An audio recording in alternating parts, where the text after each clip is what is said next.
اعوذ باللہ من الشیطان الرجیم بسم اللہ الرحمن الرحیم الحمد للہ رب العالمین والصلاة والسلام علی محمد وعلی آلہ الطیبین الطاہرین الذین اذهب اللہ عنہم الرجس وطہرہم تطہیرا.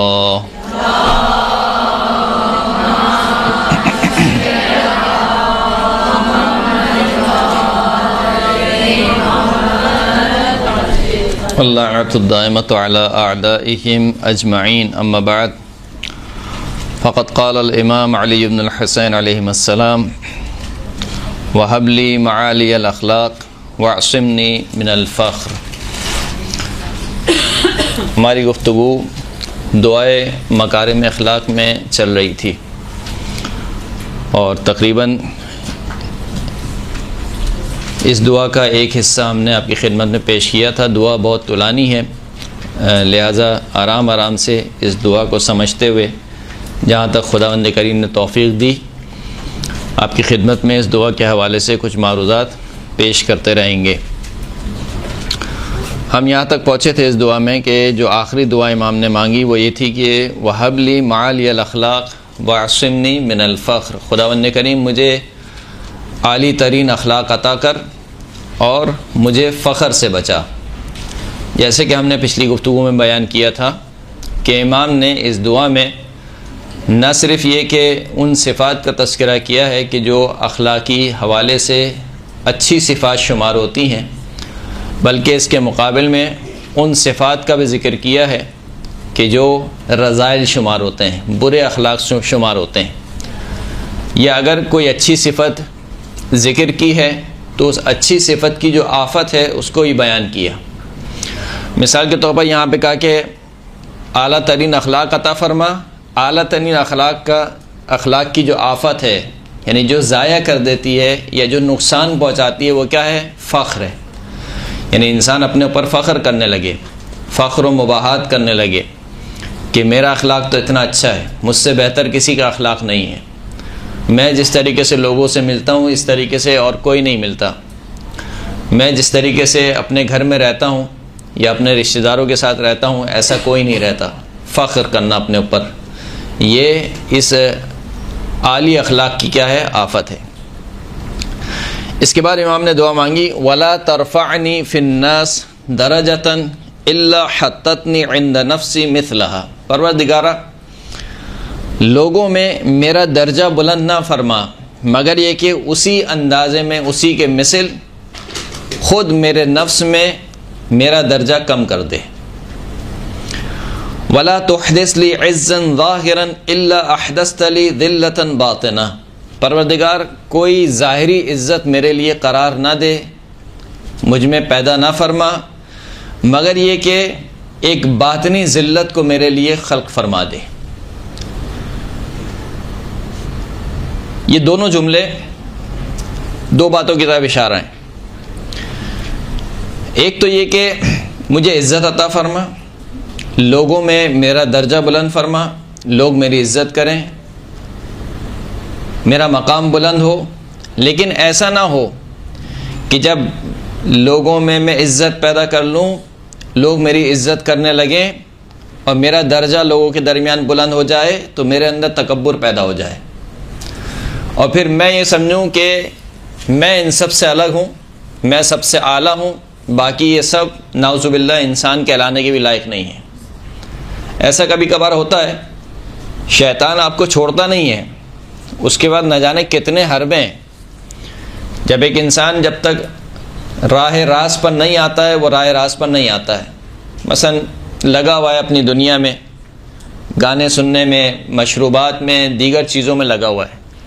لیکن جس دن اس کو خدا نے ہدایت دے دی اور وہ راہ راست پر آ گیا، نماز پڑھنے لگا، اچھے کام کرنے لگا، تو اب اس کو کیسے بہکایا جائے؟ تو اب اس کو بہکانے کا طریقہ بہت سارے ہیں ویسے تو، لیکن جو بالکل واضح ترین ہے، ایک تو ریاکاری، دوسرا کیا کہ تم سے اچھا کوئی نہیں. یعنی انسان یہ سمجھنے لگے کہ صحیح ہے، پہلے جو میں تھا وہ تو تھا، لیکن اب تو میں نماز شب پڑھنے لگا ہوں. صحیح ہے، میں پہلے حجاب نہیں کرتی تھی لیکن اب تو مجھ سے زیادہ بہتر کسی کا حجاب ہی نہیں ہے. پہلے مثال کے طور پر میں اخلاقی برائیوں میں مبتلا تھا، لیکن اب مجھ سے اچھا کوئی نہیں ہے. اسے کہتے ہیں خود پسندی. خود پسندی سے آگے بڑھتے ہیں تو تکبر آتا ہے. تکبر کا ریشہ یا تکبر جس سے پیدا ہوتا ہے انسان کے اندر، یہ صفت جو جنم لیتی ہے وہ خود پسندی سے جنم لیتی ہے. جب انسان اپنے آپ کو، اپنی چیزوں کو، اپنی رائے کو پسند کرنے لگے، اپنے کردار کو پسند کرنے لگے، تو پھر جو چیز جنم پاتی ہے وہ آخر میں جو نتیجہ نکلتا ہے وہ تکبر ہے. تکبر کا مطلب کیا ہے؟ دوسروں کو حقیر سمجھنا.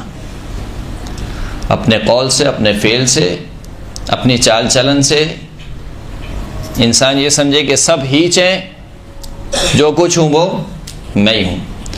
تو امام نے فرمایا کہ پروردگار لوگوں میں میرا درجہ بلند تو فرما، لیکن ایسا نہ ہو کہ جب تو میرا درجہ بلند فرما دے، مجھے عزت دے دے، تو اس عزت کے نتیجے میں خود پسندی پیدا ہو، اور خود پسندی کے نتیجے میں انسان تکبر میں مبتلا ہو جائے. پہلی بات تو یہ.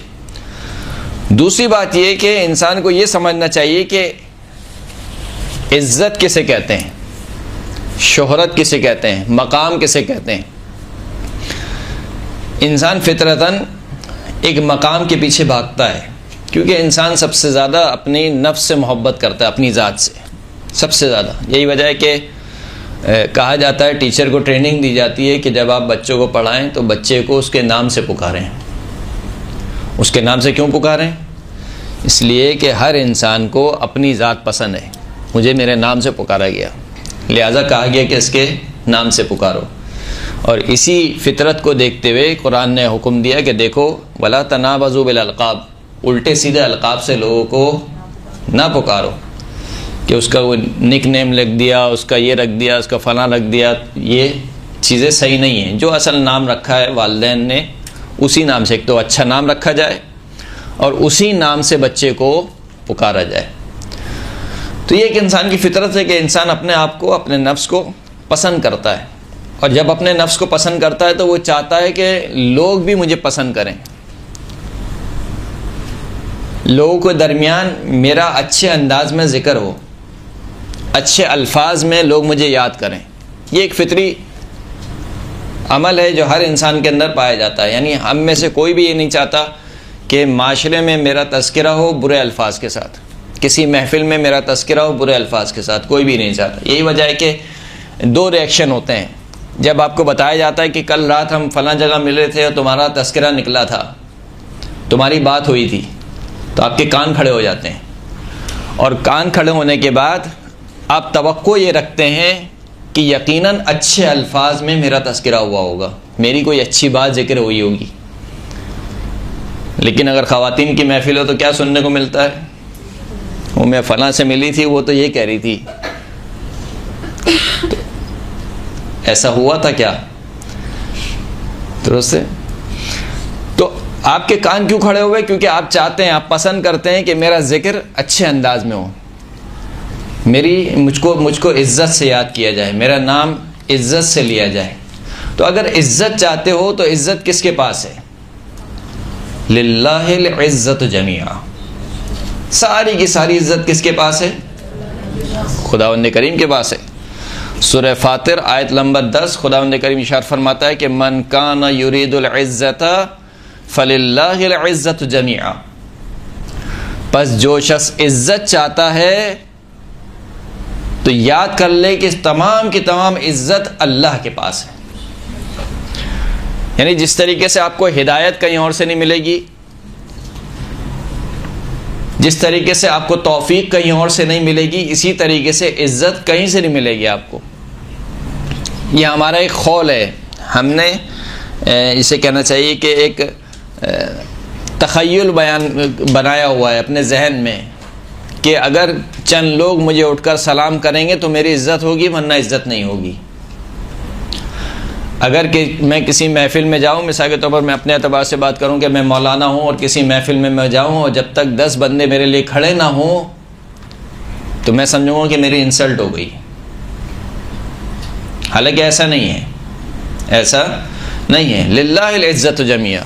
من کان یرید العزت فللہ العزت جمیعا الیہ یصعد الکلم الطیب والعمل الصالح یرفعہ، خدا کی طرف ہی پاک اور پاکیزہ کلام پروان چڑھتا ہے، پرواز کرتا ہے، اور خدا کی بارگاہ میں ہی عمل صالح بلند ہوتا ہے۔ یعنی کیا مطلب یہ ہے کہ جو کچھ ہے وہ خداوند کریم ہے۔ ہم سب کس کے لیے آئے؟ جب کوئی مرتا ہے تو ہم کیا کہتے ہیں؟ انا للہ و انا الیہ، اللہ کی جانب سے آئے ہیں، پلٹ کر بھی کہاں جانا ہے؟ اللہ۔ اب بیچ میں اور کوئی نہیں ہے، ہم اللہ کی ملکیت ہے، اللہ کی طرف جانا ہے۔ دینے والا بھی کون ہے؟ خداوند کریم ہے۔ جیسے کہ انبیاء کی دعا قرآن مجید میں ذکر ہوئی کہ فرماتے ہیں کہ ربی انی بما انزلت الی من خیر فقیر، پروردگار جو کچھ بھی تو خیر میں سے مجھ پر نازل کرے میں اس کا فقیر ہوں، نہیں میرے پاس کچھ نہیں ہے۔ انتم الفقراء الی اللہ واللہ هو الغنی الحمید، تم سب کے سب اللہ کے فقیر ہو، سب کے سب اللہ کے محتاج ہو۔ اگر کوئی بے نیاز ہے، کوئی امیر ہے، ہم اپنی زبان میں کہیں کہ کوئی امیر ہے، سوائے خدا کے اور کوئی امیر نہیں ہے، اس لیے کہ سب کا ہاتھ لینے والا ہے، فقط وہ ہے جو دینے والا ہے، وہ کسی سے لیتا نہیں ہے۔ آج آپ جس کو بھی دیکھیں کہ مثال کے طور پر یہ کروڑ پتی ہے، وہ لکھ پتی ہے، وہ ہزار پتی ہے، لیکن یہ کروڑ لکھ پتی ہزار پتی سب کے سب محتاج ہیں، سب کے سب محتاج ہیں۔ یہاں تک کہ بسا اوقات تو انسان ایسا محتاج ہو جاتا ہے کہ اس کو اپنی اوقات یاد آ جاتی ہے۔ جیسے کہ بہلول دانہ کا وہ مشہور واقعہ کہ جب حاکم وقت کوئی بیماری لگی اور اس کا پیشاب خارج نہیں ہو رہا تھا، تو تمام طبیبوں کو بلا لیا کہ علاج کیا جائے کہ کسی طریقے سے پیشاب خارج ہو۔ تو ایک طبیب کو بلایا گیا اور کہا گیا کہ علاج کرو، مثال کے طور پر کہ یہ پیشاب نکل جائے۔ بہرحال اس طبیب نے علاج کیا، پیشاب نکل گیا۔ تو اس وقت بہلول دانہ نے ایک جملہ کہا تھا کہ لعنت ہے ایسی سلطنت پر کہ جب اس طبیب نے اس کا علاج کر دیا تو اس طبیب نے اس کو آدھی سلطنت دے دی۔ بلکہ واقعہ اس طریقے سے ہے کہ پہلے اس کو بہت زیادہ پیاس لگی تو پوچھا کہ اگر آپ کو بہت زیادہ پیاس لگے اور پورے روئے زمین پر کوئی پانی نہ ہو، ایسے میں ایک شخص آپ کو جو ہے وہ پانی لا کر دے آدھا گلاس، تو آپ اس کو کیا دیں گے؟ کہا کہ میں اس کو آدھی سلطنت دے دوں گا۔ پھر کہا اچھا اگر یہ پانی آپ پی لیں اور پھر آپ کا پیشاب خارج نہ ہو اور پھر کوئی طبیب آ جائے کہ جو آپ کا علاج کرے، آپ کا پیشاب خارج ہو جائے، تو آپ کیا دیں گے؟ تو کہا میں اس کو آدھی سلطنت دے دوں گا۔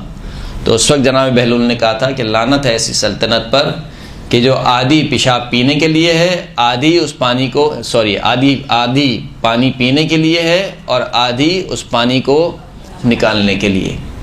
تو بسا اوقات انسان اس طریقے سے فقیر ہو جاتا ہے۔ یقولون لئن رجعنا الى المدینة لیخرجن الاعز منها الاذل وللہ العزۃ ولرسولہ وللمؤمنین ولکن المنافقین لا یعلمون، سورہ منافقون کی آیت نمبر 8۔ خداوند کا ارشاد فرماتا ہے کہ یہ جو منافقین ہیں یہ کہتے ہیں کہ اگر ہم مدینے میں دوبارہ پلٹے تو مدینہ میں سے جو عزت والے افراد ہیں ان کو خارج کر دیں گے، لیخرجن الاعز منها الاذل، جو عزت والے افراد ہیں وہ ذلیل لوگوں کو خارج کر دیں گے۔ اب عزت والے افراد کون شمار ہوتے ہیں؟ عزت والے افراد سے مراد یہاں پر جن کے پاس پیسہ ہو، جو قبیلے کے بڑے افراد ہوں، جن کی معاشرے میں جسے کہنا چاہیے کہ ایک بڑی پوسٹ پر ہوں، جن کی سنے جاتی ہو، اثر و رسوخ والے بندے، ان کو یہ منافق کہہ رہے تھے کہ یہ جو عزت والے بندے ہیں جب یہ مدینے میں داخل ہوں گے تو مدینے میں سے ذلیلوں کو باہر نکال کریں گے۔ نعوذ باللہ، ذلیل کس کو کہہ رہے تھے؟ عام مسلمانوں کو، ان میں سے بھی بالخصوص جو اصحاب صفہ کے افراد تھے، وہ اصحاب صفہ کے جو تینوں ٹائم کھجوریں کھاتے تھے، صبح کے وقت بھی کھجور کھاتے تھے، ظہر کے وقت بھی کھجور کھاتے تھے اور عشاء کے وقت بھی کھجور کھاتے تھے۔ یہاں تک کہ ایک صحابی نے شکایت کی کہ یا رسول اللہ، آپ ہمیں اتنی کھجوریں کھلا چکے ہیں کہ ہمارا جو پیٹ ہے، جو شکم ہے، وہ تنور بن چکا ہے، کھجور کی گرمی سے. ہم کب تک کھجوریں کھاتے رہیں گے؟ لیکن بہرحال کچھ تھا نہیں اس وقت. اوائل اسلام کا، صدر اسلام کا دور تھا، اور یہ وہ افراد تھے جو اپنا سارا گھر بار، کاروبار سب کچھ چھوڑ کر مدینے آئے تھے اسلام کی خاطر، فقط اسلام کی خاطر. تو کہا کہ ان نعوذ باللہ نستجیر باللہ، ان ذلیلوں کو ہم خارج کر کے رہیں گے. اس کا جواب خدا نے دیا وَلِلَّهِ الْعِزَّةُ وَلِرَسُولِهِ وَلِلْمُؤْمِنِينَ. یہ جو کہہ رہے ہیں کہ ہم عزت والے ذلیلوں کو خارج کریں گے، تو یہ جان لیں کہ عزت فقط اللہ کے لیے ہے، اللہ کے رسول کے لیے اور مومنین کے لیے. تو اگر عزت چاہیے تو عزت کا معیار کیا ہے؟ کہ ایک ہی معیار ہے، وہ یہ کہ انسان اپنے آپ کو خداوند کریم سے جوڑ لے، خداوند کریم کی اطاعت کرے، کیونکہ یہی وہ دربار ہے کہ جہاں پر جھکنے سے انسان کی ذلت نہیں ہوتی ہے. سارے درباروں میں انسان جتنا جھکتا ہے اتنا ذلیل ہوتا ہے. اس دربار میں انسان جتنا جھکتا ہے اتنا ہی بلند ہوتا چلا جاتا ہے. صلوات پڑھیں محمد و آل محمد.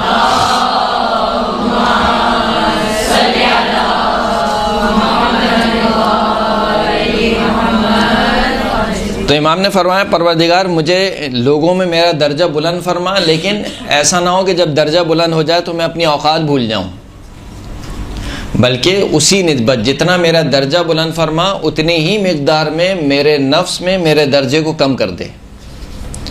یعنی کم کرنے سے مراد کیا ہے؟ احساس کمتری کا شکار نہیں ہے. یعنی مجھے اپنے عیوب پر دیکھنے کی توفیق عطا فرما، میرے عیوب میرے سامنے رہیں. ایسا نہ ہو کہ درجہ بلند ہو جائے تو میں اپنے آپ کو تو بہت پاک باز سمجھوں، باقی سارے معاشرے کو سمجھوں کہ یہ بھی فاسق ہے، یہ بھی فاسق ہے، وہ نعوذ باللہ دین اسلام سے خارج، یہ تشیع سے خارج. یعنی میں تمام لوگوں کی طرف انگلی اٹھاؤں لیکن خود اپنے کردار کی طرف کوئی انگلی نہ اٹھاؤں. تو کہا ایسا نہ ہو. اسی طریقے سے میرے اندر ظاہری عزت کو پیدا کر، لیکن یہ کہ اس عزت کے ساتھ ساتھ مجھ میں باطنی ذلت عطا فرما. باطنی ذلت کا کیا مطلب ہے؟ خضوع، تواضع. میں تیری بارگاہ میں ذلت کے ساتھ، خضوع کے ساتھ حاضر ہوں. ایسا نہ ہو بسا اوقات بعض لوگ نماز پڑھ رہے ہوتے ہیں تو لوگ کیا کہتے ہیں؟ یہ خدا سے لڑنے جا رہا ہے. یعنی ان کا اسٹائل ایسا ہوتا ہے نماز پڑھنے کا کہ سینہ تان کے مثال کے طور پر جلدی جلدی رکوع کیا اور الحمد بھی ایسے پڑھی کہ جیسے کسی کو ڈانٹ رہے ہیں. تو سامنے والا کہتا ہے کہ بھائی یہ تو خدا سے لڑنے آیا ہے آج. تو تواضع کے ساتھ، خشوع کے ساتھ، جو کہ مومنین کی علامت قد افلح المؤمنون الذین هم فی صلاتهم خاشعون. مومنین کامیاب ہو گئے. وہ مومنین کون ہیں؟ کہ جو اپنی نماز میں خشوع سے کام لیتے ہیں. خشوع کسے کہتے ہیں؟ خشیت. خشیت یعنی ان کے دل میں ایک خوف ہوتا ہے، ڈر ہوتا ہے. خوف سے مراد یہ والا خوف نہیں ہے کہ مثال کے طور پر یہاں پہ کوئی سانپ آ جائے تو ہم سب ڈرتے ہیں. یہ والا خوف نہیں ہے. یہ جب کوئی چھوٹا کسی بزرگ کے سامنے حاضر ہوتا ہے تو اس کی بزرگی کی ایک ہیبت ہوتی ہے نا. یعنی آپ کے گھر میں اگر چھوٹے بچے ہیں اور بزرگ بھی ساتھ رہتے ہیں تو ان بزرگ کی خاص ہیبت ہے اس بچے کے اوپر، یا باپ کی ایک خاص ہیبت ہے. بچہ جو کام ماں کے سامنے کر لیتا ہے باپ کے سامنے نہیں کرتا. کیوں نہیں کرتا؟ خشیت ہے اس کے اندر، ہیبت ہے باپ کی. اس کو خشوع کہا جاتا ہے. تو پروردگار کی ہیبت کے سامنے جب انسان جاتا ہے نماز پڑھنے تو ایسا نہ ہو کہ سینہ تان کے کھڑا ہو اور پتہ ہی نہ چلے کہ کس کی بارگاہ میں کھڑا ہے. تو دوسرے الفاظ میں امام ایک طرف سے خدا سے عزت بھی مانگ رہے ہیں، خدا سے درجات کی بلندی بھی مانگ رہے ہیں، اور دوسری طرف سے پروردگار سے دعا مانگ رہے ہیں کہ پروردگار تکبر نہ پیدا نہ ہونے پائے. اسی طریقے سے سورہ مبارکہ اسراء میں آیت نمبر 37 وَلَا تَمْشِ فِي الْأَرْضِ مَرَحًا إِنَّكَ لَن تَخْرُقَ الْأَرْضَ وَلَن تَبْلُغَ الْجِبَالَ طُولًا.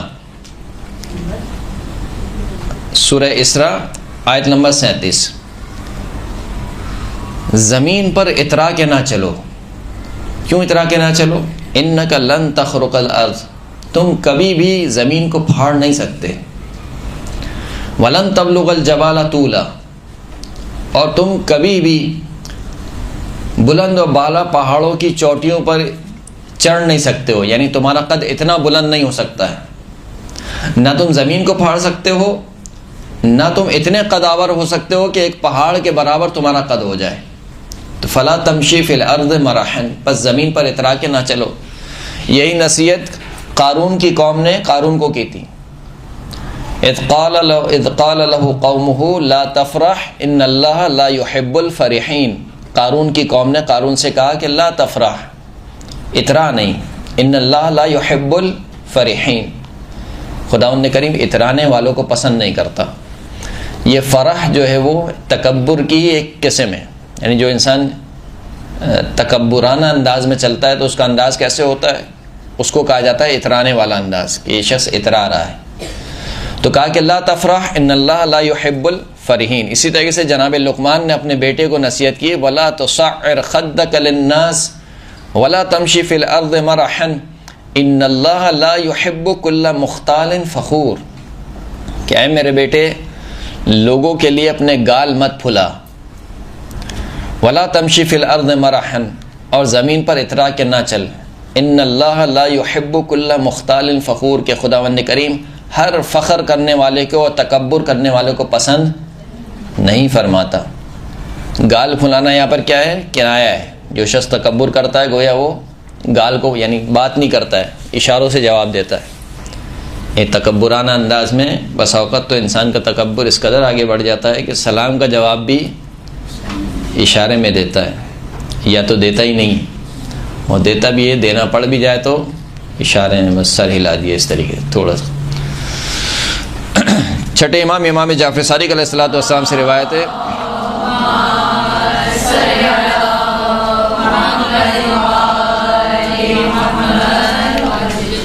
العز رداء اللہ والکبر ازارہ فمن تناول شیئا منہ اکبہ اللہ فی جہنم۔ کبریائی بزرگی فقط کس کو زیبا ہے؟ خداوند کریم کو ہے۔ امام فرماتے ہیں کہ جو عزت ہے یہ اللہ کی رضا ہے، اور جو کبر ہے یعنی کبریائی ہے، بڑائی ہے، یہ اللہ کی ازار ہے۔ ازار یعنی وہ لونگ جو نیچے باندھی جاتی ہے، تشبیہ دی گئی۔ پس جو بھی اس عزت کو اور اس کبریائی کو لینے کی کوشش کرتا ہے، یعنی اس معنی میں منفی معنی میں کہ سمجھے کہ سب میرے غلام ہیں، میں ان کا آقا ہوں، یہ سب ہیچ ہیں، کچھ بھی نہیں ہے، جو کچھ ہے میں ہوں، کہ جو بھی اس طریقے سے خدا کی عزت کو اور خدا کی کبریائی کو اپنے لیے لینے کی کوشش کرتا ہے، کہ جیسے فرعون نے کہا کہ انا ربکم الاعلی، میں تم سب کا سب سے بڑا پروردگار ہوں۔ تو امام فرماتے ہیں کہ خداوند کریم ایسے شخص کو اوندھے منہ جہنم میں ڈالتا ہے، اوندھے منہ۔ ابن بکیر سے روایت ہے چھٹے امام سے، فرماتے ہیں کہ ان فی جہنم لوادیا للمتکبرین یقال له السقر شکا الی اللہ عز وجل شدۃ حرہ وسألہ ان یأذن له ان یتنفس فتنفس فاحرق، کہ جہنم میں ایک وادی ہے کہ جس کا نام سقر ہے۔ یہ وادی کس کے لیے بنائی گئی ہے؟ تکبر کرنے والوں کے لیے۔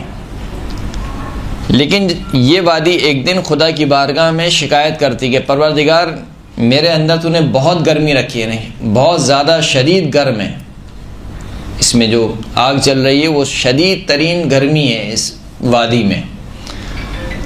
تو یہ خداوند کریم سے کہتی ہے کہ پروردگار مجھے اذن دے کہ میں تھوڑا سانس لے سکوں، یعنی اس قدر شدید گرمی ہے کہ یہاں پر خود یہ جو وادی ہے وہ کہہ رہی ہے کہ مجھے گھٹن ہو رہی ہے، مجھے سانس چاہیے۔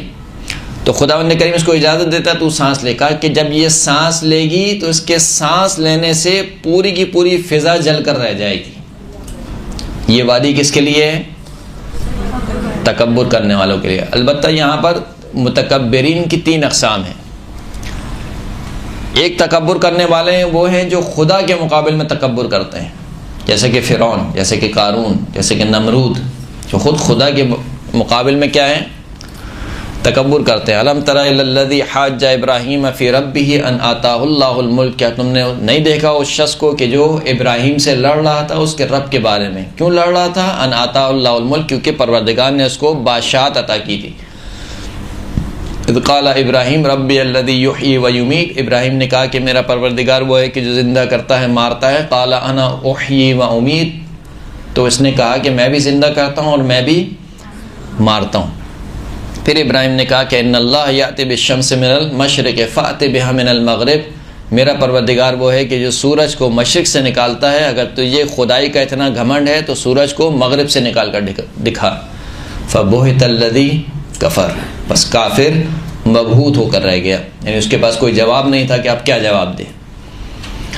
تو یہ وہ افراد تھے جو خدا کے مقابل میں تکبر کرتے تھے، یعنی اس قدر تکبر کہ فرعون کہتا ہے، خود قرآن مجید میں اس کا قول نقل ہے کہ لعلی ابلغ الاسباب لیطلع الہ موسیٰ و ہارون، اگر میں آیت صحیح پڑھ رہا ہوں تو، کہ میرے لیے ایک سیڑھی منگاؤ، میں اس سیڑھی پر چڑھ کے جانا چاہتا ہوں یہاں تک کہ میں ابراہیم موسیٰ کے اور ہارون کے پروردگار سے ملاقات کر لوں، دیکھوں، یعنی مذاق اڑا رہا ہے، یعنی لوگوں پر یہ شو کرنے کی کوشش کر رہا ہے کہ دیکھو تمہارا جو پروردگار ہے وہ تمہارے سامنے موجود ہے، میں تمہارا پروردگار ہوں، میں تمہارا رب ہوں، تمہارے سامنے موجود ہوں۔ موسیٰ کا پروردگار کہاں ہے؟ کہ شاید آسمان میں ہے، میں آسمان پہ چڑھ کے جاؤں اور موسیٰ اور ہارون کے پروردگار پر اطلاع پیدا کروں۔ اسی طریقے سے یہ قارون، جب قارون کی قوم نے اس کو نصیحت کی کہ دیکھیں آپ اترا کے نہ چلیں اور جو دنیا میں آپ کا نصیب ہے اس کو نہ بھلائیں، وابتغ فیما آتاک اللہ الدار الآخرہ، جو کچھ خدا نے آپ کو عطا کیا ہے اس سے آخرت خریدیں۔ تمام تر نصیحتوں کو سننے کے بعد قارون نے کیا جواب دیا؟ انما اوتیتہ علی علم عندی، یہ جو تم میرا جاؤ حشم دیکھ رہے ہو، یہ جو میرے خزانے تم دیکھ رہے ہو، کہ جس کے بارے میں خود خداوند کریم کہتا ہے کہ وآتیناہ من الکنوز ما ان مفاتحہ لتنوء بالعصبہ، ہم نے قارون کو ایسے خزانے دیے تھے کہ جن خزانوں کی چابیاں بھاری بھرکم افراد اٹھاتے تھے۔ لتنوء بالعصبۃ اولی القوہ، بھاری بھرکم افراد کا ایک گروہ اس کے خزانوں کی فقط چابیاں اٹھاتا تھا۔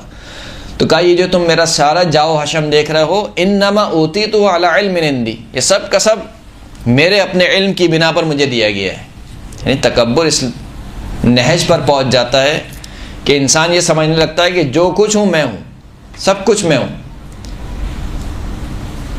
میرے علم کی بنیاد پر، جبکہ کہا جاتا ہے کہ اس کو کیمیا کا علم اس کو آتا تھا اور توریت کا انتہائی خوبصورت تلاوت کرنے والا شخص تھا، یعنی بڑی خوبصورت آواز میں توریت کی تلاوت کرتا تھا، لیکن اس کے باوجود کہاں پر پہنچا آخر میں؟ خدا کے مقابل میں تکبر۔ کس وجہ سے؟ اسی دنیا کی وجہ سے۔ فرعون، شداد، نمرود، دیگر تمام مثالیں آپ جوڑتے جائیے، یہ خدا کے مقابل میں تکبر کرتے ہیں۔ دوسری کیٹیگری وہ ہے کہ جو خدا کے مقابل میں نہیں بلکہ جو خدا کے نمائندے ہیں ان کے مقابل میں تکبر کرتے ہیں، جیسے کہ خود رسول خدا کے بارے میں کفار اور مکہ والے کیا کہتے تھے کہ اس کے اوپر قرآن نازل کر دیا، قرآن نازل ہونا تھا تو ہم پر قرآن نازل ہوتا، کیوں؟ کیونکہ ہم پیسے والے ہیں، ہم اشراف ہیں، ہم بڑے خاندان والے ہیں، ہم بڑے قبیلے والے ہیں، اگر قرآن نازل ہونا تھا تو ہم پہ نازل کرتا۔ یہ عبداللہ کے یتیم بیٹے اس پر قرآن کو نازل کر دیا، ملائکہ نازل ہونے تھے تو ہم پر نازل ہوتے، اس پر نازل ہو رہے ہیں۔ تو خدا کی حجت کے مقابل میں تکبر۔ اور تیسرا تکبر وہ ہے کہ جو بندگان خدا کے مقابل میں تکبر ہوتا ہے، یعنی اپنے جیسے افراد کے مقابل میں انسان تکبر کرے۔ ایک انتہائی عجیب و غریب روایت ہے، بہرحال یہ روایت میں نے پڑھی، سنی ہوئی تھی پہلے لیکن پڑھی نہیں تھی، لیکن آج ہی صبح جب میں مطالعہ کر رہا تھا تو یہ روایت میں نے پڑھی، لیکن عجیب و غریب روایت ہے۔ روایت کہتی ہے چھٹے امام جعفر صادق علیہ الصلوۃ والسلام محمد والا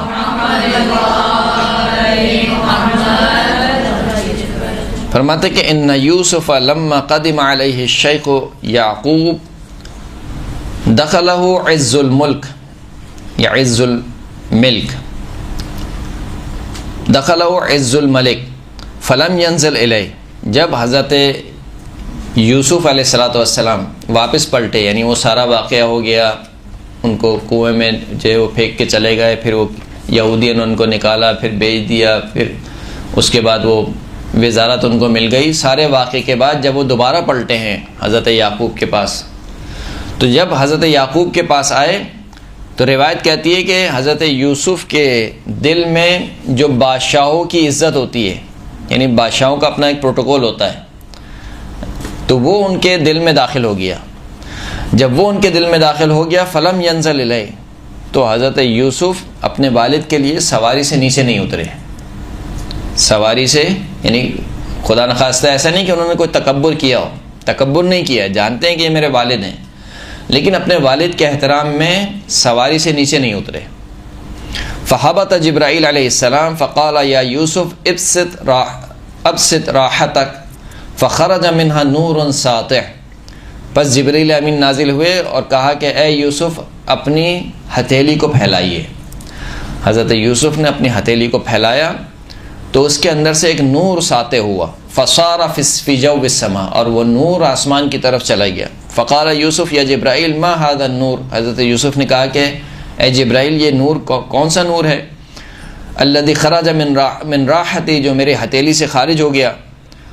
تو حضرت جبرائیل نے فرمایا کہ فقال نزعت النبوۃ من عقبک، نبوت آپ کی نسل سے چھین لی گئی، نبوت آپ کی نسل سے چھین لی گئی۔ کیوں؟ لما لم تنزل الی الشیخ یعقوب فلا یکون من عقبک نبی، کیونکہ آپ اپنے والد جو کہ بوڑھے ہو چکے ہیں ان کے احترام میں اپنی سواری سے نیچے نہیں اترے، لہذا نبوت کو آپ کی نسل سے اٹھا لیا گیا، اب نبوت آپ کی نسل میں نہیں رہے گی۔ یہ وہ ہوتے ہیں کہ کچھ اعمال ہوتے ہیں جو توفیقات کو سلب کر لیتے ہیں، اگرچہ کہ یہاں پہ کوئی گناہ نہیں ہوا، ہمارا جو ہے وہ عقیدہ ہے کہ نبی جو ہے وہ کیا گناہ نہیں کرتے ہیں، ترک اولا ہوا ہے، اتر جانا چاہیے تھا نہیں اترے، ترک اولا ہوا، گناہ نہیں ہوا، لیکن اس کے باوجود کچھ اعمال ایسے ہوتے ہیں جو بالآخر اثر انداز ہوتے ہیں ہماری زندگیوں پر، توفیق کے سلب ہونے کا سبب بنتے ہیں۔ لہٰذا ہر گناہ سے انسان کو اس وجہ سے بچنا چاہیے کہ ایسا نہ ہو کہ اگر یہ گناہ انجام دیا تو اس کے مقابل میں کوئی توفیق سلب ہو جائے۔ ممکن ہے کہ کوئی شخص پورے سال ایسا گناہ انجام دیتے رہے، نعوذ باللہ نستجیر باللہ، کہ پھر ماہ محرم میں اس کی آنکھوں سے آنسو نہ نکلے، توفیق سلب ہو جاتی ہے۔ یہ پورا سال کوئی ایسا گناہ انجام دے کہ ہر سال مثال کے طور پر زیارت پہ جاتا تھا، اب ایسا ہوا کہ نہیں جا پایا، نہیں جا پایا سے مراد کیا ہے؟ نہیں، سب چیزیں موجود ہیں لیکن نہیں جا پا رہا، کیوں نہیں جا پا رہا؟ توفیق سلب ہو گئی ہے۔ جب توفیق سلب ہو جاتی ہے تو پھر انسان کچھ بھی کر لے، اپنا سر دیوار سے مارے، کچھ بھی کر لے، انسان کچھ نہیں کر سکتا جب خدا کی جانب سے توفیق نہ ہو۔ یہی وجہ ہے کہ جب یزید کو وہ 2 رکعتی نماز بتائی تھی تو سوال کیا تھا کہ امام یہ آپ کے باپ کا قاتل ہے، اس کو آپ نے 2 رکعت نماز بتائی، تو امام نے کیا جواب دیا؟ اس کو توفیق نہیں ہوگی پڑھنے کی۔ تو یہ جو توفیق ہے یہ توفیق سلب ہو جاتی ہے بعض گناہوں سے یا بعض ترک اولا سے۔ مولا کائنات کا ایک انتہائی خوبصورت قول ہے، عجبت لابن آدم، نہج البلاغہ میں نقل ہوا، عجبت لابن آدم اولہ نطفہ وآخرہ جیفہ وہو قائم بینہما وعاء للغائط ثم یتکبر۔ فرماتے ہیں کہ مجھے تعجب ہوتا ہے آدم کے بیٹے کے اوپر کہ اس کا اول ایک نطفہ ہے، پانی کا ایک ایسا نطفہ کہ جو خود بھی نجس ہے اور جس کے نکلنے سے غسل واجب ہو جاتا ہے، اس کی ابتدا یہ ہے۔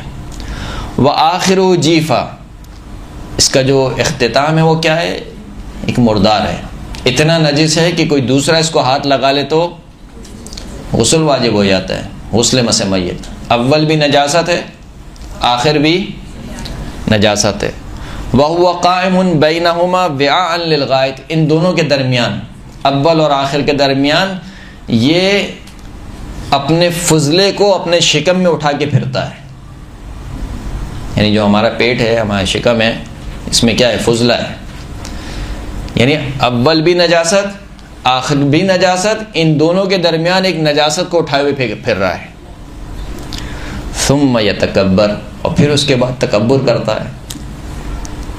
یعنی کیسے ممکن ہے کہ ایک انسان جس کی اصل حقیقت یہ ہے کہ تمہاری ابتدا بھی نجاست ہے، تمہاری انتہا بھی نجاست ہے، ان دونوں کے درمیان نجاست کو اٹھائے پھرتے ہو، تمہیں زیب دیتا ہے تکبر کرنا، کسی کو حقیر سمجھنا؟ زیب نہیں دیتا۔ ایک صلاۃ پڑھے محمد و آل محمد۔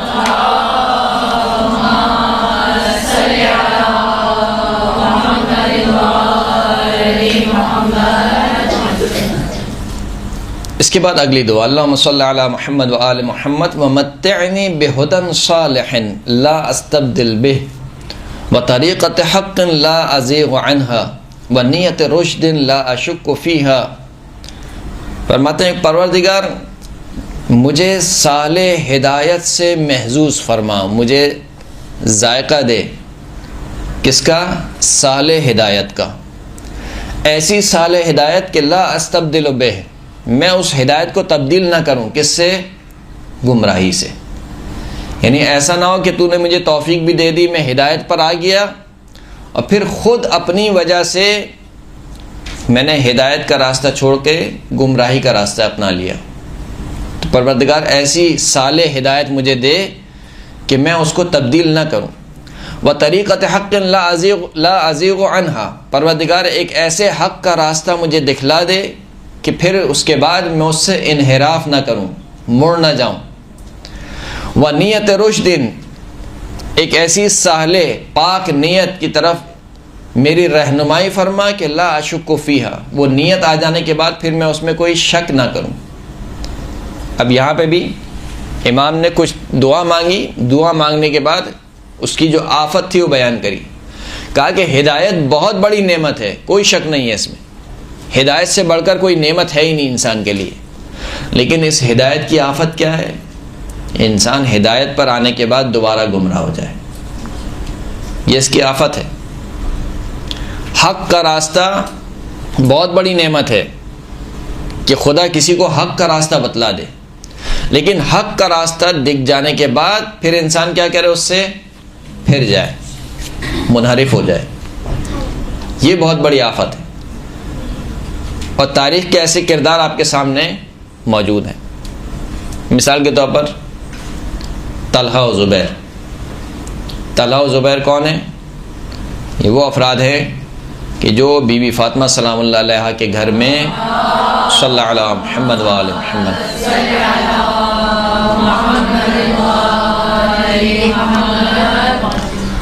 ان افراد میں سے شامل ہیں کہ جنہوں نے خلیفہ اول کی بیعت نہیں کی، یعنی مولا کائنات نے بیعت نہیں کی، بنی ہاشم نے بیعت نہیں کی، اور بنی ہاشم کے ساتھ یہ دو افراد طلحہ و زبیر۔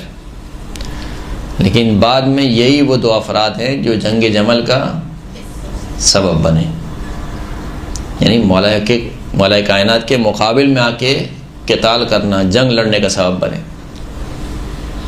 اسی طریقے سے قرآن مجید میں ایک مثال پیش کی گئی، وَاتْلُ عَلَيْهِمْ نَبَأَ الَّذِي آتَيْنَاهُ مِنْ آيَاتِنَا، ان پر اس شخص کا قصہ بیان کرو کہ جس کو ہم نے اپنی آیات عطا کی تھیں، فَانْسَلَخَ مِنْهَا، اور وہ ان آیات سے یکسرے نکل گیا، اس نے اپنے آپ کو ان آیات سے خارج کر لیا۔ وَأَتْبَعَهُ هَوَاهُ، اور اس نے اپنی ہوائے نفس کی پیروی کی۔ وَأَتْبَعَهُ الشَّيْطَانُ، اور پھر شیطان اس کے پیچھے لگ گیا۔ وَلَوْ شِئْنَا لَرَفَعْنَاهُ بِهَا، اگر ہم چاہتے تو ان آیات کے ذریعے سے اس کے مقام کو بلند کر سکتے تھے۔ وَلَكِنْ أَخْلَدَهُ إِلَى الْأَرْضِ، وَلَكِنْ أَخْلَدَ إِلَى الْأَرْضِ، لیکن وہ زمین میں چپک کر رہ گیا۔ کس کے بارے میں بات ہو رہی ہے؟ بلعام باعورہ۔ مشہور یہ ہے کہ بلعام باعورہ مستجاب الدعوات، یعنی وہ شخص کہ جس کی دعویٰ 100% یقینی ہے، قبول ہے۔ اس مقام پر پہنچنے والا بندہ خداوند کریم کہہ رہا ہے کہ اینڈ کیا ہوا؟ گمراہی۔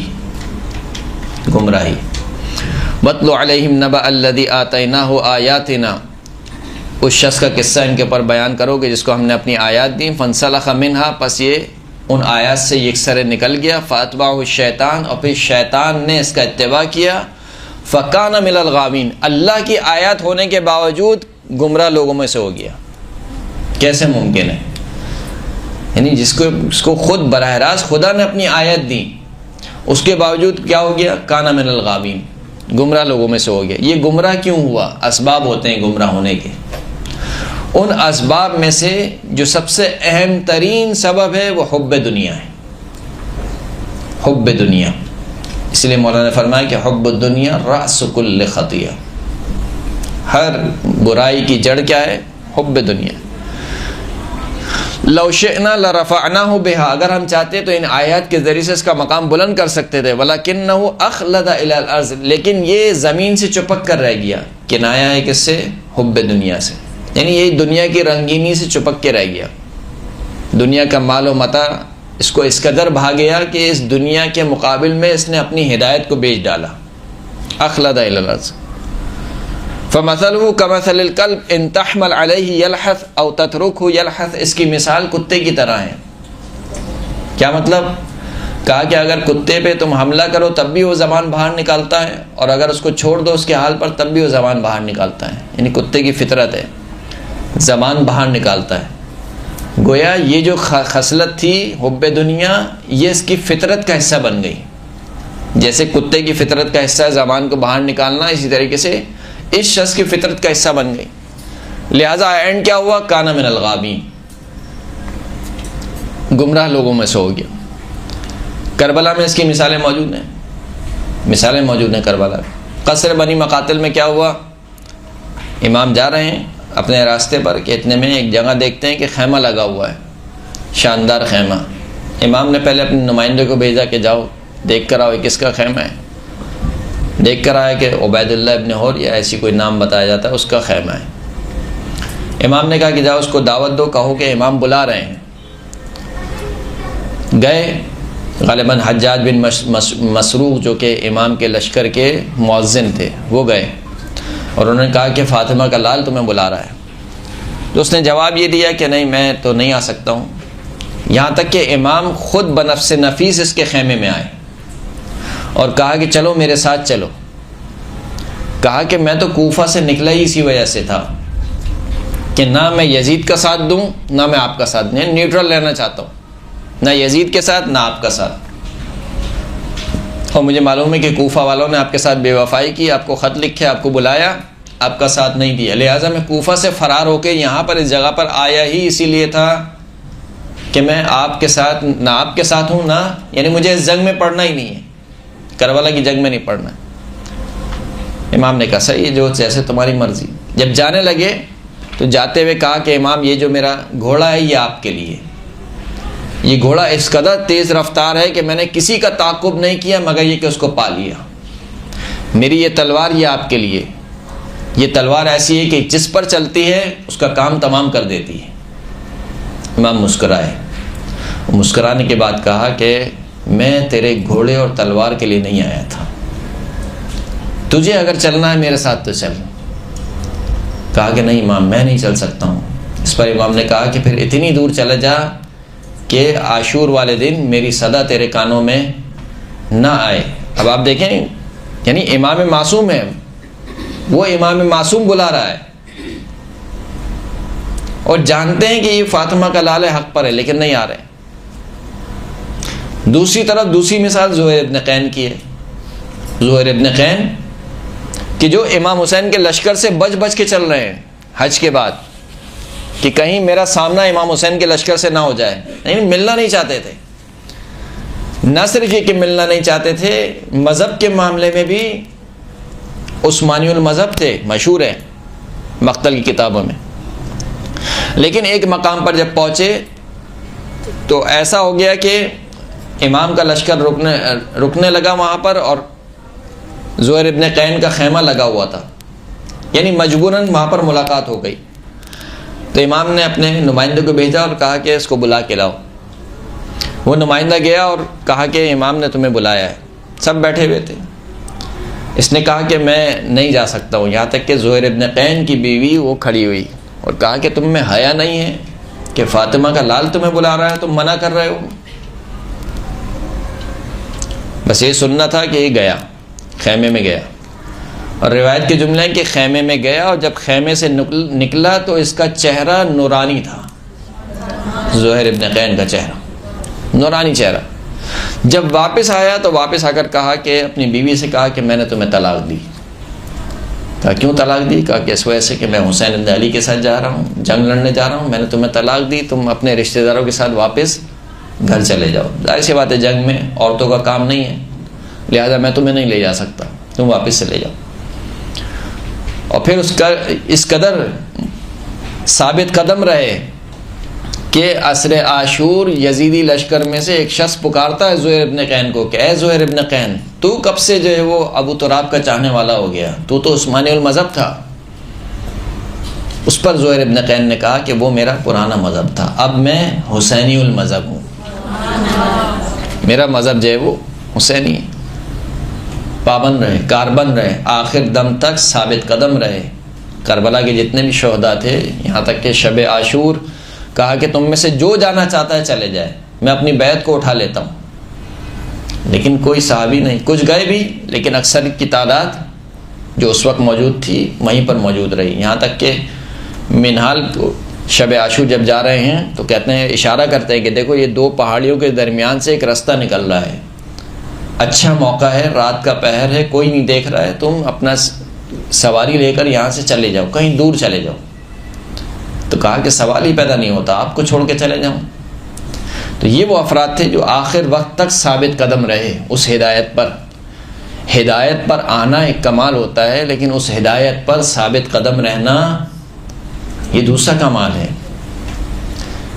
جس امتحان میں بہت بڑے سے بڑے فیل ہو جاتے ہیں لوگ، آپ کا اور ہمارا بھی امتحان چل رہا ہے، خدا کرے کہ انشاءاللہ زمانے کے امام جل جلالہ ظہور فرمائیں، تو ان کے ظہور کے بعد کیا ہوگا؟ کیا ہم اس ایمان پر ثابت قدم رہیں گے، اپنے ایمان پر، یا ہم بھی دوسروں کی طرح یہ کہیں گے کہ اے امام جہاں سے آپ آئے ہیں وہیں سے واپس چلے جائیے، یا دوسروں کی طرح یہ کہا جائے گا کہ یہ تو کوئی نیا دین لے کر آئے ہیں، یہ دین تو ہم نے پڑھا ہی نہیں ہے کہیں۔ تو بالآخر انسان دعا مانگنی چاہیے ہر لمحے کہ خداوند کریم ہمیں ہدایت پر، ولایت محمد اور آل محمد پر ثابت قدم رکھے۔ صلاۃ پڑھے محمد و آل محمد پر۔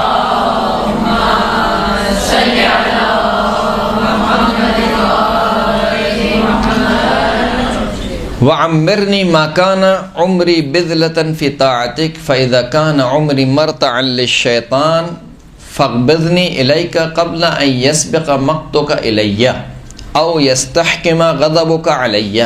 پروردگارا، مجھے اس وقت تک زندہ رکھ جب تک میری عمر تیری اطاعت میں خرچ ہوتی رہے، میری زندگی تیری اطاعت میں، میری سانسیں تیری اطاعت میں خرچ ہوتی رہے۔ جب تک میں تیری اطاعت میں زندگی بسر کرتا رہوں تو مجھے زندگی دے۔ فَإِذَا كَانَ عُمْرِي مَرْتَعًا لِلشَّيْطَانِ، لیکن جب میری زندگی شیطان کی چراگاہ بن جائے، فَاقْبِضْ إِلَيْكَ، بس مجھے اس دنیا سے اٹھا لے، قبل ان یسبق مقتک الی، قبل اس کے کہ تیرا عذاب میرے اوپر آ جائے، او یستحکم غضبک علی، یا تیرا غضب میرے لیے مستحکم ہو جائے، حتمی ہو جائے۔ اس دعا کے نکات کو سمجھنے کے لیے یہ سمجھنا بہت ضروری ہے کہ آپ کا اور میرا کل سرمایہ کیا ہے۔ آپ کا اور میرا کل سرمایہ یہی وقت ہے جو ابھی ہم گزار رہے ہیں۔ ظاہر سی باتیں مختلف عمر کے افراد یہاں پر موجود ہیں، کوئی 30 سال، کوئی 40 سال، کوئی 25 سال، کوئی 18 سال، کوئی 15 سال، کوئی 22 سال، لیکن جتنے بھی یہ اعداد ہیں 40 سال، 35 سال، 50 سال، یہ سب گزر چکے ہیں، ان میں سے کوئی ایک بھی پلٹ کے نہیں آ سکتا ہے۔ سال تو کیا ہے، ایک دن، ایک لمحہ بھی پلٹ کے نہیں آ سکتا ہے۔ اس کا مطلب یہ کہ اگر میں مثال کے طور پر 35 سال کا ہوں، یا جو بھی میری عمر ہے وہ گزر چکی ہے، ختم ہو چکی ہے، وہ واپس آ ہی نہیں سکتی۔ میں پوری جان لگا دوں، پوری دنیا کی دولت خرچ کر دوں، اس زندگی میں سے کوئی ایک دن، ایک لمحہ بھی دوبارہ پلٹ کر نہیں آ سکتا ہے۔ اور جو اگلا سانس ہے اس کے بارے میں مجھے یقین نہیں ہے کہ جو اگلا سانس ہے میں لے پاؤں گا یا نہیں لے پاؤں گا۔ تو کیا بچا ہمارے پاس؟ پیچھے کا واپس نہیں آ سکتا پلٹ کے، آنے والے کا معلوم نہیں ہے، تو کیا بچا؟ یہی جو ابھی دن گزار رہے ہیں، یہی مہلت ہے بس۔ جب یہی مہلت ہے تو یہ نہ کہے کہ اچھا انشاءاللہ میں کل لوں گی، یہ کام کل سے شروع کر دوں گی۔ آج سے نماز نہیں پڑھتا مثال کے طور پر، کوئی شخص کہے کہ کل سے نمازیں پڑھنا شروع کر دوں گا۔ تھوڑی سی دیر مثال کے طور پر یہ فلم دیکھ لوں بس، یا آخری بار یہ فلم دیکھ رہا ہوں، اس کے بعد نہیں دیکھوں گا۔ یہ شیطان کا دھوکہ ہے۔ کسے معلوم ہے کہ اگلی سانس آپ لے پائیں گے یا نہیں لے پائیں گے، یا اگلی سانس میں لے پاؤں گا یا نہیں لے پاؤں گا۔ تو جو کچھ ہے وہ یہی زندگی ہے، یہی جو ہم گزار رہے ہیں، یہی یعنی کل سرمایہ ہمارا یہی ہے۔ اس سرمایہ کو اگر آپ نے ضائع کر دیا، یقین جانیں کہ اور کچھ بھی نہیں ہے ہمارے پاس۔ آخرت کا سرمایہ یہی ہے۔ اللہ الذی خلقکم من ضعف ثم جعل من بعد ضعف قوة ثم جعل من بعد قوة ضعفا وشیبہ یخلق ما یشاء وهو العلیم القدیر، سورہ روم آیت نمبر 54۔ خداوند کریم وہ ہے کہ جس نے تمہیں ضعف اور ناتوانی سے خلق کیا، پھر ضعف اور ناتوانی کے بعد تمہیں قوت عطا کی، پھر قوت کے بعد دوبارہ تمہارے لیے ضعف اور ناتوانی اور بڑھاپا قرار دیا۔ یخلق ما یشاء، خدا جو چاہتا ہے خلق کرتا ہے، وہو العلیم القدیر، خداوند کریم علیم بھی ہے اور قدرت والا بھی ہے۔ تین حصے ذکر ہوئے، ہر انسان کی زندگی کے یہی تین حصے ہیں، بچپنا، جوانی اور بڑھاپا۔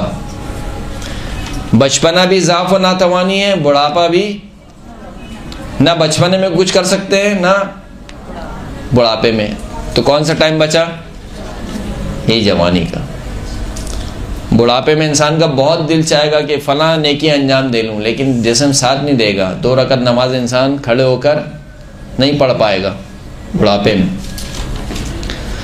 تو ہماری ابتدا بھی ضعف و ناتوانی ہے، انتہا بھی ضعف و ناتوانی ہے، بیچ کا کچھ حصہ ہے تھوڑا سا جس کو آپ جوانی کہتے ہیں، اور وہ بھی ایسے چلا جاتا ہے کہ پلک جھپکتے ہی انسان دیکھتے دیکھتے دیکھتا ہے، روزانہ آئینہ دیکھتا ہے، اپنے بالوں کو کنگھا کرتا ہے، اتنے میں دیکھتا ہے کہ بال سفید ہونا شروع ہو گئے، پتہ بھی نہیں چلتا ہے۔ الفرصت مر کمر السحاب، فرصت کے ایام ایسے گزر جاتے ہیں کہ جیسے بادل گزر جاتے ہیں۔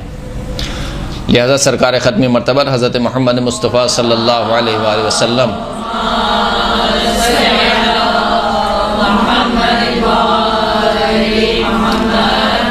جناب جابر کو نصیحت فرمائیں کہ یا جناب ابوذر کو، ابوذر کو، یا ابوذر اغتنم خمسا قبل خمس، 5 چیزوں کو 5 چیزوں سے پہلے غنیمت شمار کرو۔ شبابک قبل حرمک، اپنی جوانی کو بڑھاپے سے پہلے غنیمت شمار کرو۔ وصحتک قبل حرمک، اپنی صحت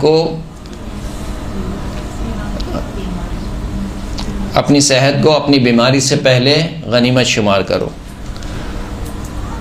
وغناک قبل فقرک، اپنی امیری کو، اپنی بے نیازی کو اپنے فقیر ہونے سے پہلے غنیمت شمار کرو۔ صحیح، غنیمت شمار کرنے سے مراد کیا ہے؟ یعنی اس کی قدر کرو۔ ابھی تم جوان ہو، جسم میں طاقت ہے، بہت کچھ کر سکتے ہو۔ جب انسان جوان ہوتا ہے تو فقط انسان کا جسم جوان نہیں ہوتا ہے، اس کے ارادے بھی جوان ہوتے ہیں۔ انسان بہت سارے کام کر سکتا ہے، لیکن اسی جوانی کو اگر کھیل کود میں گزار دیا، بقول ہمارے کہ 4 دن کی چاندنی ہے پھر اندھیری رات، تو ہم کہتے ہیں کہ ہم بھی یہ کہتے ہیں کہ 4 دن کی چاندنی ہے، لیکن یہ 4 دن کی چاندنی اگر صحیح سے گزار لی تو پھر اندھیری رات نہیں ہے، پھر 14ویں کی رات ہے۔ وفراغ کا قبل شغلک، اپنے فرصت کے ایام کو مصروف ہونے سے پہلے غنیمت شمار کرو، قبل اس کے کہ تم مصروف ہو جاؤ۔ ابھی مثال کے طور پر شادی نہیں ہوئی ہے، بیوی بچے نہیں ہیں، یا شوہر بچے نہیں ہیں، بہت سے کام انسان کر سکتا ہے ابھی، لیکن مثال کے طور پر شادی ہو جاتی ہے، ذمہ داری آ جاتی ہے، شوہر کی ذمہ داری یا بیوی کی ذمہ داری، بچوں کی ذمہ داری، والدین کی ذمہ داری، اس وقت انسان چاہتے ہوئے بھی کچھ کام نہیں کر سکتا۔ وحیاتک قبل موتک، اپنی زندگی کو اپنی موت سے پہلے غنیمت شمار کرو۔ چھٹے امام فرماتے ہیں کہ یا صاحب الشعر الابیض، مشکات الانوار میں اس روایت کو نقل کیا گیا کہ اے سفید بالوں والے، والقلب الاسود، اے کالے دل والے، امامک النار، تیرے آگے جہنم ہے، وخلفک ملک الموت، تیرے پیچھے ملک الموت ہے، فماذا تريد ان تعمل، پس تو کیا کرنا چاہتا ہے؟ کنت صبیا وکنت جاہلا، جب تو بچہ تھا تو جاہل تھا، وکنت شابا وکنت فاسقا، جب تو جوان ہوا تو فسق و فجور میں جوانی گزار دی۔ جب انسان جوان ہوتا ہے تو انسان سمجھتا ہے کہ ابھی تو جوانی کے دن ہیں، ابھی تو نماز روزہ جو ہے بوڑھے لوگوں کا کام ہے۔ وکنت شابا وکنت فاسقا، جب تو جوان تھا تو فاسق تھا، وکنت شیخا وکنت مرائیا، جب تو بوڑھا ہوا تو اب تو اعمال انجام تو دیتا ہے لیکن لوگوں کو دکھانے کے لیے، یعنی اگر بڑھاپے میں بھی عبادت نہیں کی لوگ کیا کہیں گے کہ یار قبر میں ٹانگیں لٹکی ہوئی ہیں تم نماز نہیں پڑھ رہے ہو. تو اب جتنی عبادت ہو رہی ہے کس لیے ہو رہی ہے؟ لوگ تانا نہ دیں کہ یار بڑھاپے میں بھی تم نماز نہیں پڑھ رہے ہو، چلو جوانی میں تو تم نے جو کیا وہ کیا، بڑھاپے میں کم از کم نماز پڑھ لو. تو بچپن تھا تو تم جاہل تھے، جوانی آئی تو فاسق تھے، اور بڑھاپا آیا تو دکھاوے کے لیے کام انجام دیے. فَأَيْنَ أَنْتَ وَأَيْنَ عَمَلُكَ، بس تم کہاں ہو، تمہارا عمل کہاں.